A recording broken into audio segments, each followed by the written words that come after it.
Un échec zombie. Analyse stratégique, une opportunité manquée dans le monde des jeux coopératifs, le lien fourni manifestement défectueux, révèle une tentative de promotion de jeux vidéo, spécifiquement Dead Rising, à travers une offre apparemment frauduleuse. La réduction de prix proposée de 210,25 € à 10,34 € est intrinsèquement suspecte et soulève des questions quant à la légitimité de la source. Cette situation, combinée au tag associé CDS, la clé des shops, gaming, bon plan, jeux vidéo, indique une manipulation potentielle du marché et un manque de transparence dans la distribution de produits numériques. L'urgence réside dans l'identification de la source réelle de cette offre et l'évaluation des risques associés à la transaction, compte tenu de l'apparente nature illégitime de la promotion. La dynamique du bundling et sa défaillance, une critique du modèle des abonnements gaming engagé l'offre présentée, résumé dans le concept du bundling, regroupement de produits, est un modèle commercial souvent exploité pour créer une illusion de valeur.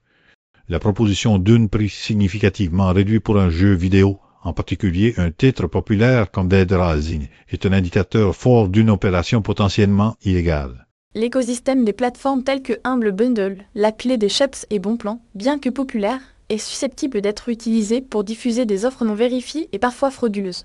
La multiplication des tags CDS, gaming, jeux vidéo suggère une tentative de masquer l'offre au sein d'une communauté en ligne déjà sensible aux opportunités de réduction de prix, augmentant ainsi le risque de manipulation.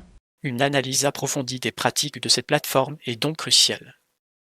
Analyse des facteurs de risque et des intervenants crée une déconstruction de l'économie de la promotion numérique. La défaillance du lien, signalé par l'éditeur de la part d'origine, est un facteur de risque majeur impliquant potentiellement une fraude ou une manipulation de données.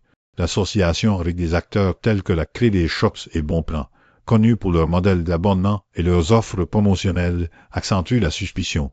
L'interdépendance entre ces plateformes et les influenceurs gaming crée un écosystème vulnérable à la manipulation, où les consommateurs peuvent être exposés à des offres non vérifiées et des pratiques commerciales trompeuses. La complexité de la distribution numérique, avec ses multiples intermédiaires et ses risques de contrefaçon, nécessite une vigilance accrue et une vérification rigoureuse de l'origine des produits. Conséquences et recommandations stratégiques. Une nécessité de surveillance et d'éducation du consommateur. La situation actuelle met en évidence la nécessité d'une surveillance accrue des offres promotionnelles en ligne, en particulier celles impliquant des bundles et des réductions de prix importantes. La défaillance du lien et le manque de transparence de la source soulignent un défaut d'éthique commerciale et une potentielle violation des lois sur la protection des consommateurs. Les risques associés à ce type de transaction incluent la réception de produits contrefaits, le non-respect des conditions d'utilisation des jeux vidéo et l'exposition à des arnaques. Il est impératif d'éduquer les consommateurs sur les pratiques commerciales frauduleuses et de promouvoir une culture de la vérification et de la transparence, renforçant ainsi la sécurité et la confiance au sein de l'industrie du gaming.